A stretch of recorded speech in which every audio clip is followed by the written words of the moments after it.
As I look at my customers pursuing raindrops wares, I feel a wave of contentment wash over me. In the aftermath of Gray and me breaking into Evan's apartment complex, business has slowly returned to normal. Though we failed to steal the evidence Evan had against Gray, it was likely destroyed in the fire. Not only that, but Gray is certain he dug up enough dirt on Evan to have him arrested. In spite of this, I'm not actually sure that Evan will be going to jail. Gray texted that he was in police custody, but I have yet to hear if he was either charged or released. The peacefulness of these past few weeks could all still be an illusion. Evan could still be hatching some scene to hurt me. He could still pop in and threaten me at any moment. Though Evan didn't seem to notice Gray or me sneaking around his place that night, I can't know he didn't spot us for sure. And if he did, I'm sure he'd want to seek revenge. Evan had plenty of people working for him. He could have tasked some of them with harassing my store in his absence. I tried to soothe my raging fears. Nothing has been amiss as of late. Hopefully that will continue to be the case. Excuse me, could I order this in another size? My head turns in the direction of woman's voice, and I smile as I lock eyes with one of my regulars. Absolutely. I walk over to her briskly before examining the beige blazer with large copper buttons.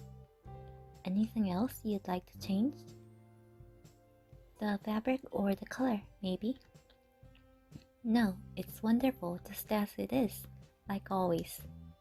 I laugh lightly as I lead the lady over to the front counter. You flatter me. I leaf through a little notebook until I find her name. Have your measurements changed since your last order? I think I've got them written down here. I say. That should be right, she replies. As the woman pulls out her pocketbook to pay, she studies the view of the street from Raindrop's front windows. By the way, the woman says, leaning in close, it's nice to see those men lurking around have stayed away. From her hushed tone of voice, I can tell she's trying to ensure none of my other customers overhear. To be honest, I didn't know when it would be safe to come back. I hated being harassed like that. I'm glad you got rid of them. A wave of anger washes over me as I remember that the last time I saw this woman, she was chased away from my shop by Evan's goons. Anger is quickly replaced by uncertainty and guilt. Are they truly gone for good? Are my customers safe? Yes, I'm relieved as well. I say quickly. Let me know if anything remotely like that happens to you ever again. The last thing I want is for my customers to have a bad experience because of me. Oh dear, it's not your fault. It's those gangs again. All of that rivalry business has been going on far too long. The woman sighs as she stuffs her credit card back into her purse along with her receipt. I completely agree, I reply quietly. My smile is strained as I wish her goodbye. I wonder what she would say if she knew of my own involvement with the gangs. I wanted to leave all that behind as I started my new life as the owner of Raindrop, but it followed me anyway. I groan. One hand runs through my hand. One hand runs through my hair in utter frustration. Enough about this anxiety. I shoot a text off to Gray, asking if he's heard any news about Even again. So Gray has assured me there's nothing to worry about and time again over these past few weeks. I don't understand how he can be so sure. He's been somewhat elusive as of late. I haven't heard much from him beyond a few texts here and there, which, if history is anything to go by, leads me to believe there's something he's not sharing, some problem he's facing on his own. So he did tell me a few weeks back that he'd be working to get Even arrested. I'm not realizing that maybe it wasn't as simple as handing the police a piece of paper. My phone vibrates. A notification lights up across the screen, giving me a preview of Gray's response. We should talk in person. I'll come by after raindrop closes. I give an affirmative reply before turning my attention back to my customers. If anything will make the hours go by faster, it'll be giving my full focus to the work in front of me.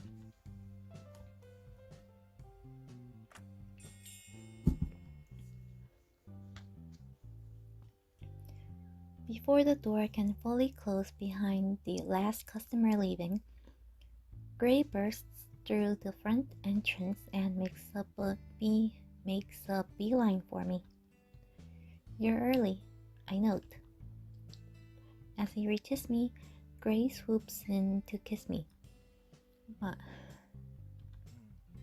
I couldn't wait any longer, Gray says. Even after he pulls back, Gray's energy charges the room like a candle lighting the darkness. Do you want the good news first or the great news? Gray's eyes sparkle with excitement. I practically hear his heart pounding from a few feet away. Ah, the great news? Even is in jail.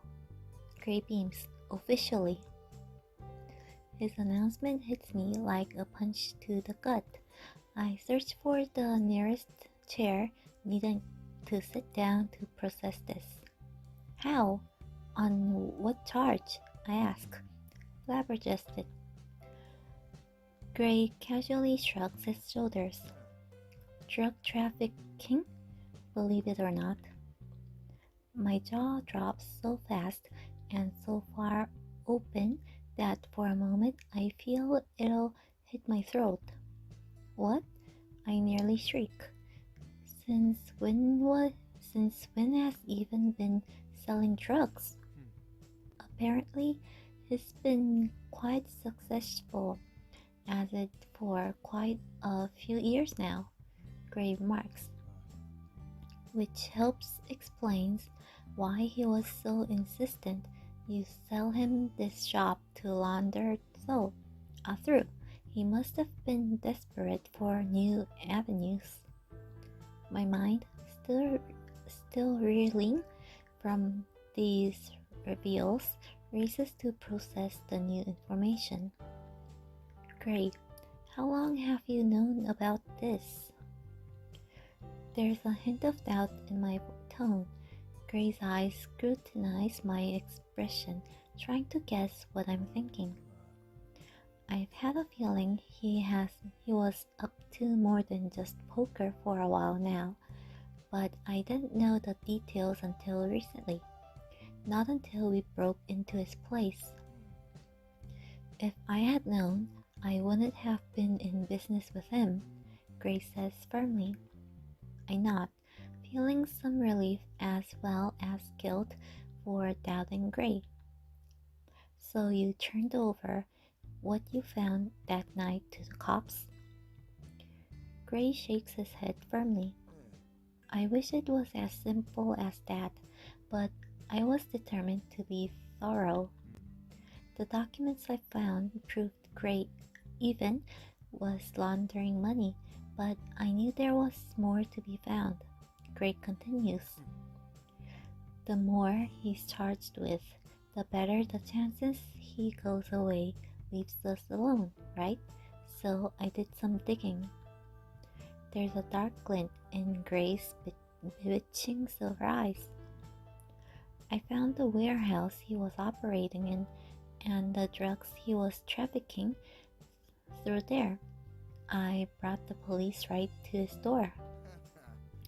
Today he was denied the possibility of bail due to the judge ruling he was a threat to the community. Gray announces proudly, "The effort I put in made a difference." So that's what's been keeping you so occupied these past few weeks, I say slowly. That's amazing, Gray.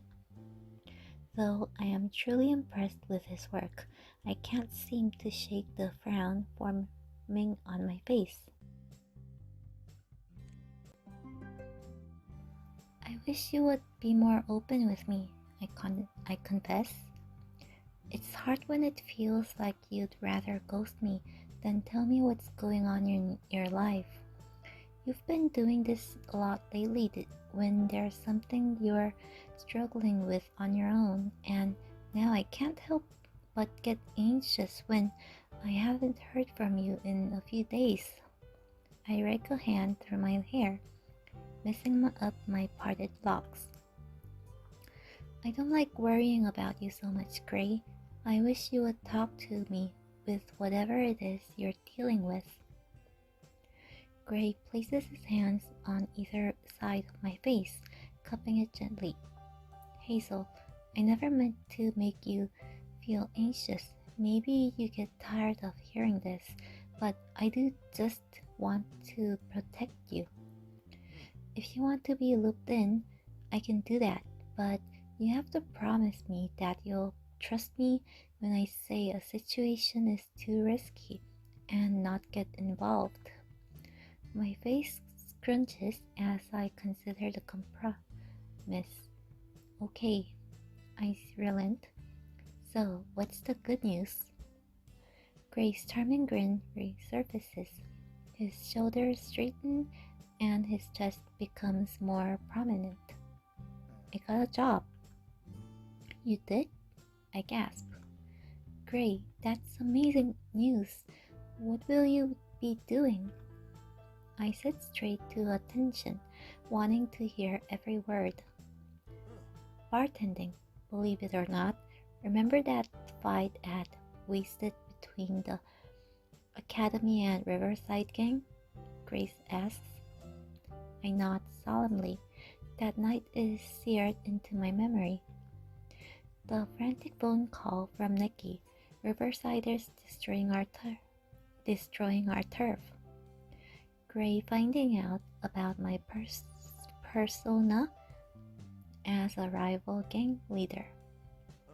Well, turns out all that action made the bartender on duty that night quit. Gray continues. They've been struggling to find a replacement who's willing to work there after what happened. I figured I'd be a decent fit. I've mixed more than my fair share of drinks running poker games, and we both know I can hold my own in a fight. Not that I'll need to. Now with Even gone and Angel at my side. Gray winks. This is incredible, I exclaim. I mean, who knew someone messing with my territory would turn out to be such a good thing? Gray smiles turn downright devilish. I certainly did. As his hands reach for my thighs, Actually, there is something else I wanted to talk to you about, Grace says. I know it's a little last minute, but my first shift starts in about an hour, and like for you to come by tonight.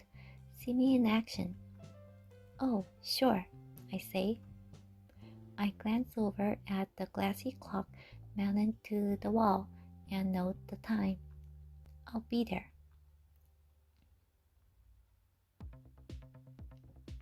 When I walk into Wasted at beginning of the night, the first thing I do is search for Gray. As expected, I find him working behind the bar, dressed cleanly and pouring liquid into a shaker with confidence. I slide into a seat at the far end of the bar, waving him over with one hand. Can I get some service over here?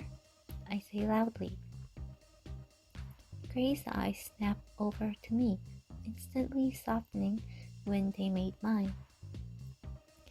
He takes his sweet time, finishing up the drink he was pouring, fighting back a smirk the entire time.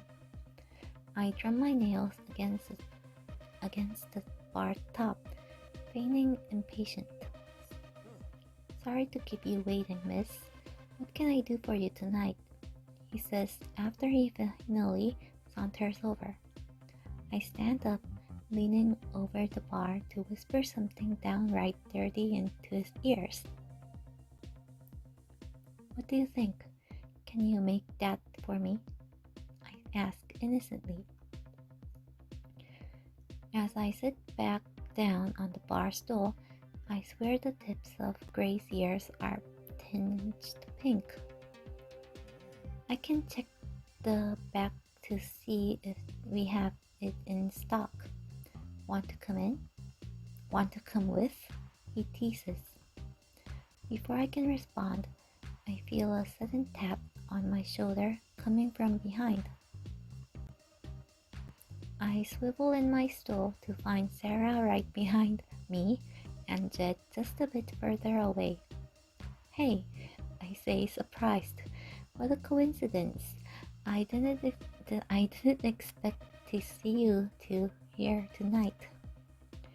Sarah's brow furrows at my words. What do you mean, Hazel? We were all planning on meeting here tonight. Now it's my turn to look befuddled. You didn't tell her? Jed asks Gray. Tell me what? I turn to stare at the silver-eyed man behind the bar as well. It was a surprise, Gray explains. He asked everyone to come here tonight to celebrate the end to all three gangs. Sarah adds, Everyone? My eyes scan the room, trying to discern my best friend's meaning. Upon closer examination, I can spot numerous familiar faces on the dance floor and along the bar. This place is packed with members of the Clanner Academy and a couple gangs. Nikki is among them. When he sees me staring at him from across the room, he smiles and waves hello.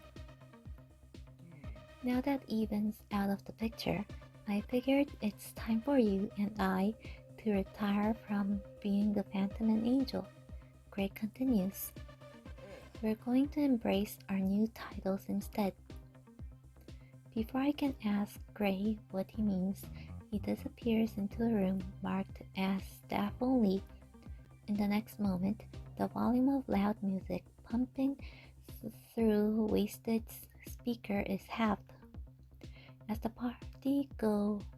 partygoers look around, confused, Gray emerges from the back room and grabs the champagne flute from underneath the bar. Armed with a fork, he clinks the glass until he has the attention of the room. Hello everyone, thank you for coming, and for those of you who weren't invited and happens to be hanging out here tonight, I apologize for the interruption. There's a free beer in it for you if you let me ramble on for a minute.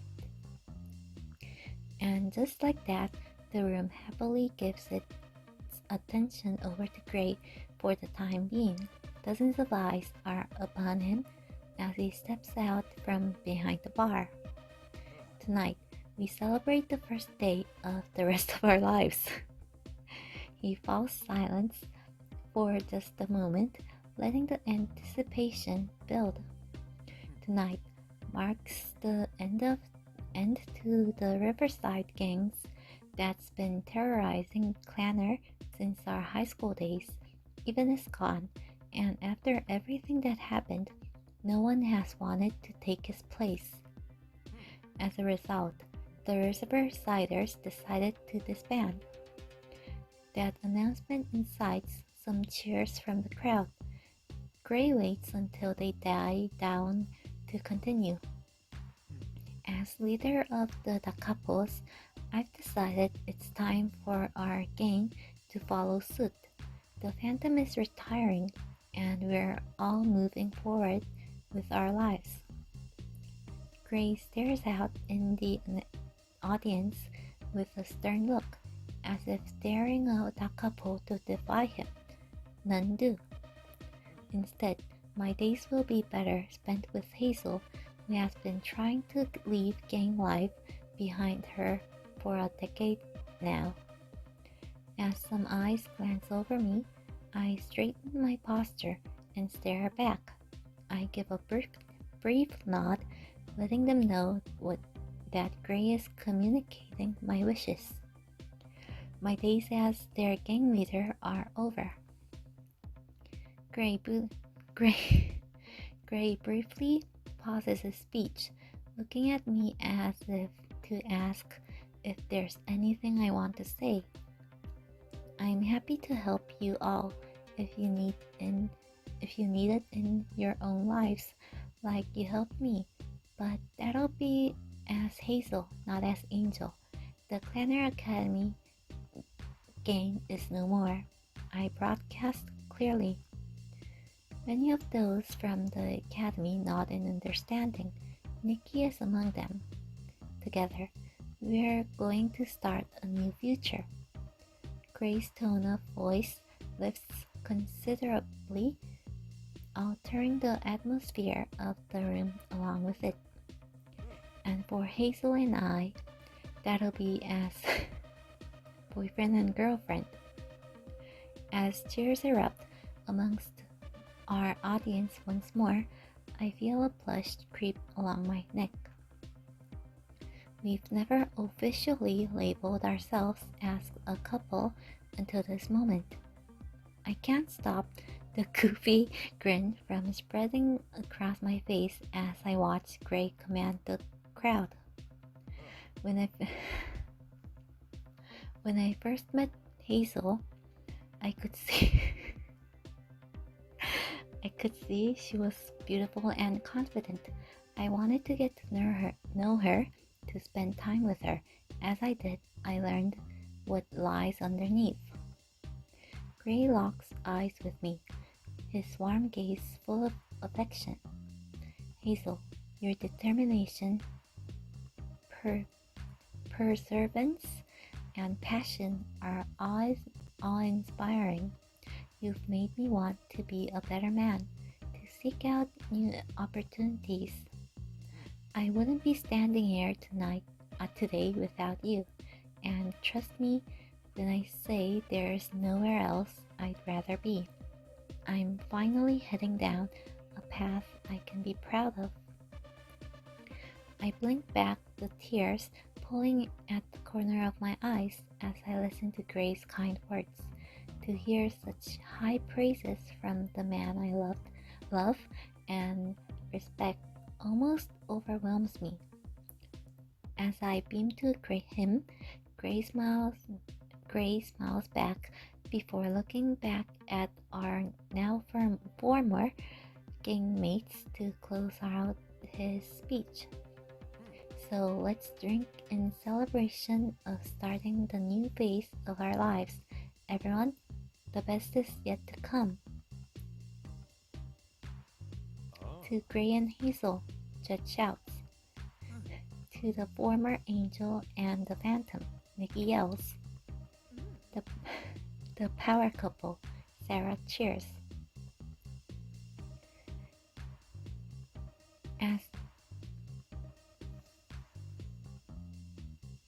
As many amongst the gathered group of gangmates echo the sentiment, Gray ducks back in the other room and restores the music to full blast. Some start to dance again, moving and swaying their bodies to the bass, while Gray glides back behind the bar counter and starts pouring beers. I lock my eyes with Nikki from halfway across the room and begin to make my way over to him. So, I say, breaking the ice, even as a drug dealer, who would have thought? Nikki snorts with amusement before becoming more serious. I had my suspicions, but never had anything concrete to go on. I wish I could have done more to stop him. When I think of all the lives that have been affected, Nicky shakes his head somberly. You and Gray did a great job taking him down. I'm just glad even drug trade hasn't affected my students. How are they? I ask. I remember many of them fondly from my days spent making costumes for the school play. They're as good as adolescents get. Life is never perfect, but most have the appropriate ups and downs for their age. And that's a good thing.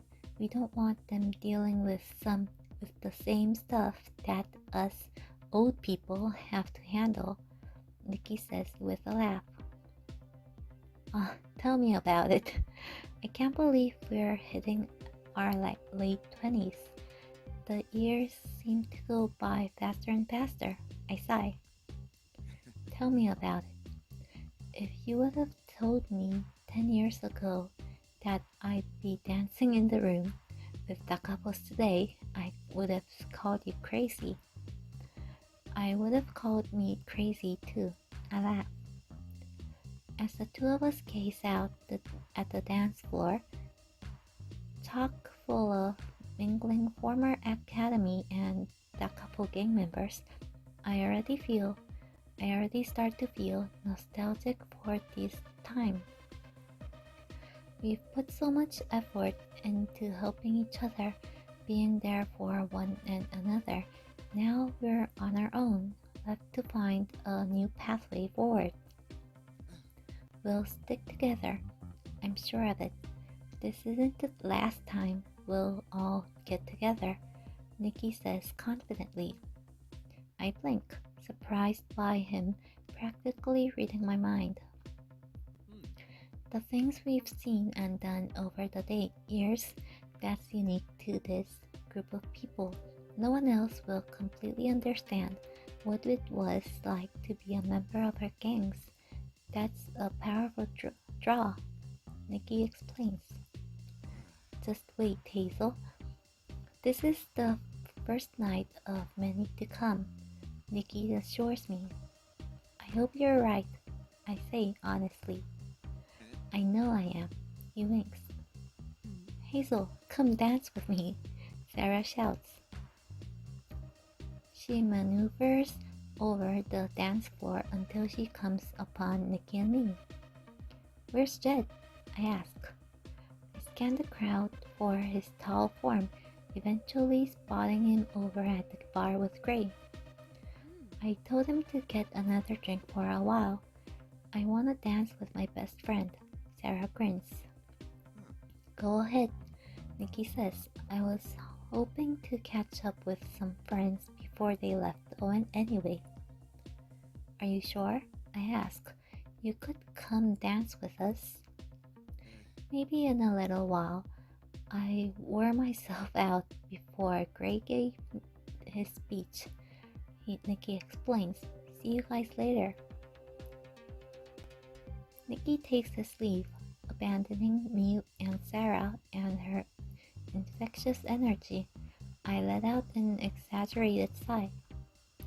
"You're impossible to say no to," I jokingly complain. "I take that as a compliment," Sarah beams. The two of us would link arms and make our way to the dance floor, intent on having a good time. As of this moment, amongst the mass of friends and former gangmates, loud music, and mood lighting, I love my life.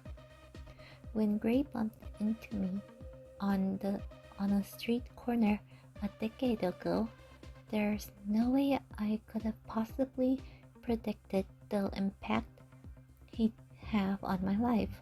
Hell, I didn't want him in my life at all.